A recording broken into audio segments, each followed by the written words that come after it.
More from Megyn Kelly. Her new book, Settle for More, is out today. And we're going to talk to her after this quick look back at her rocky relationships with Donald Trump and her former boss, Roger Ailes. You've called women you don't like fat pigs, dogs, slobs, and disgusting animals.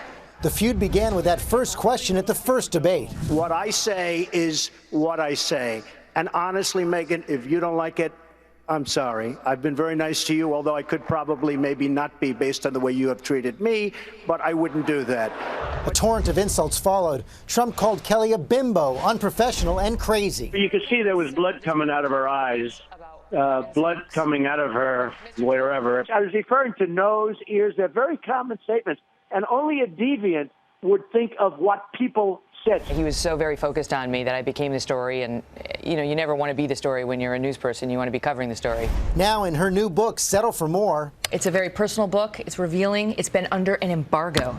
Basically, they would have to hurt you if you found it. The Kelly File anchor reveals that her encounter with President-elect Trump actually began 6 months before he announced his run. She claims he tried to charm her with offers of trips and personal notes, and that Trump offered other journalists gifts clearly meant to shape coverage. I had a meeting with Donald Trump. Kelly also found herself part of the story after former colleague Gretchen Carlson filed a sexual harassment lawsuit against Fox chairman Roger Ailes.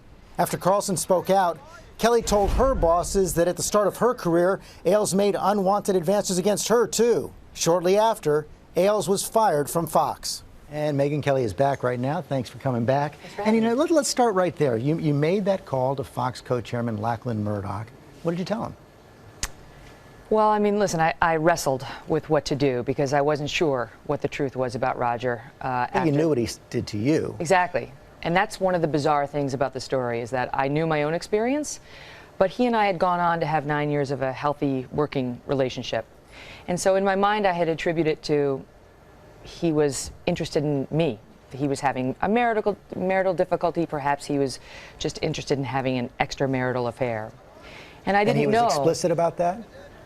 As explicit as you could be. I mean, it was very on the nose. And then it culminated in a physical attempt to be with me, which I rejected in his office. And then I contacted a lawyer. He tried to kiss me 3 times. So I rejected that. And when I rejected that, he asked me when my contract was up. As soon as I left his office, I called a lawyer, and I did bring the matter to a supervisor at Fox News. Years ago. Years ago when it happened to me. And that person vouched for Roger's character, assured me that he was a good man, that he was likely just smitten, and that I should try to avoid him, which is what I did. As you know, Roger Ailes put out a statement through his attorney. It states, quote, "I categorically deny the allegations Megyn Kelly makes about me. I work tirelessly to promote and advance her career." As Megyn herself admitted to Charlie Rose, watch that interview and decide for yourself. I want to show, this is what he was referring to on Charlie Rose. I really care about Roger, and he's been nothing but good to me, and he's been very loyal, and he's had my back. So how do you square that with what you're writing now? Well, both things can be true. I mean, a woman can be harassed and then go on to have a good working relationship with the man harassing her. And that is what happened in my case. I avoided Roger for 6 months after my supervisor suggested that was the proper course to pursue. And sure enough, he stopped. And I was down in the D.C. Bureau when this was happening to me. He was up in New York. This is all laid out in the book in great detail. But he stopped, and we went on to have a healthy working relationship. And what he said about promoting me and having my back over the next several years is true. And it was one of the reasons why even I found it hard to believe that he was a serial harasser, George, when the lawsuit broke and then women started coming forward anonymously. But it soon became clear to me upon reading the allegations that at least an investigation was necessary. So did any part of you think, looking back, he should have come out earlier publicly? Listen, it's hard to say no to that because I now know the number of women who were targeted, and it's disturbing. But realistically, and this is one of the reasons I wrote about this in the book, realistically, that would have been a suicide mission for me in my career because I'd been at the company for 12 months when he was doing this to me. I wasn't Megyn Kelly of today. I had no power. And he was on the cover of industry magazines as the most powerful man in news. There was no one to go to. You know, if I had gone to the general counsel of the company, it would have been me, first-year person, against the CEO of the company. So it leads to a tough question for Fox News as well. If Gretchen Carlson hadn't sued, would Roger Ailes still be the chairman of Fox News? I think so. I think so. I mean, because we all had arbitration clauses in our deals, which prevented us from filing public lawsuits, which is why Gretchen filing it publicly was a big deal and was an important step in this whole process. But I'll tell you, I mean, what I wanted was for it to be an open and honest investigation into him. That's all I really wanted, because I didn't know whether it was just me, just Gretchen, is this a serial problem or not? And that's why I called Lachlan Murdoch, to tell him, you know, it didn't bring me any joy, but just to tell him that this did happen to me 10 years earlier, and that they needed to take a hard look at who they had running the company. And within days, they had announced that they had hired Paul Weiss, and I cooperated with that investigation, and I think it wound up as it should have. Let's talk a little bit more about Donald Trump. Take us inside that meeting where you guys basically tried to bury the hatchet. What did you say? What did you do? So the actual meeting was off the record, so I don't want to get into the specific content, but I went over there, I walked in, and he gave me a nice greeting. He hugged me. He hugged you? Yes, which How did you accept that?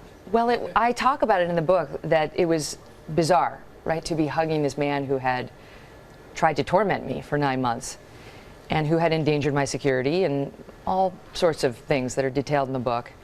But I accepted it for the gesture it was, which I think was a goodwill gesture, to try to say, if not, I'm sorry, then let's move on, which is what I was doing there. So I neither apologized to him, nor did he apologize to me. And after that meeting, which was very cordial, we discussed the state of the race. We did not discuss his 9-month campaign against me. We tabled that. But it just was a reset of sorts that worked for us. You also had a tough conversation with your daughter Yardley. She said she was afraid of him. So she's a recurring character in this book, as are all 3 of my children. But Yardley is amazing. And I talk about how a year ago, after I went to the Fortune Most Powerful Women's Conference, she said, "What is that?" I said, "Well, it's a gathering of really strong women who celebrate their accomplishments." And I was taking Yardley down there with me. And she said, "Are we 2 of them?" And then not quite a year later, she joined me at the presidential debate in Detroit. And that's when she told me she was afraid of Donald Trump. I had never revealed to her any of the things that Trump had done, President-elect Trump had done. But she is 5, and she hears things in this world. And one of the lowest points was when she came home and asked me what a bimbo was. And I just thought, you know, the same girl who thought she was being honored at the Most Powerful Women's Conference had learned a new word, which was one of the low points of the year. I'll bet it was. So what's next for you? Publicly, everyone knows your contract is up next year. Can you stay at Fox after all this? Oh, sure. I mean, I can easily stay at Fox. I can go, hopefully, anywhere I want. I don't think anything that's happened this past year has limited that. I think Trump and I are, President-elect Trump, we're all getting used to saying that, are on better terms. And so I think he and I will be fine. And listen, I'm very grateful that Fox News has given me the 12 years I've had there and that they want me to stay. And in my opinion, the Murdochs who are running Fox News Channel now are honorable men who want to do what's right and have a great vision for Fox News. Do you want to stay? Well, I'm figuring that out, right? I mean, it's not really appropriate to discuss here with you, George. I'm on Good Morning America. Ask. But I'm figuring that out. You know, Okay. as much as I love my job, I love those 3 little lives that my husband and I have brought into the world. And I mean, this is my philosophy, that I need to settle for more. So I'm going to do that. And that's the name of the book. Megyn Kelly, thanks for coming.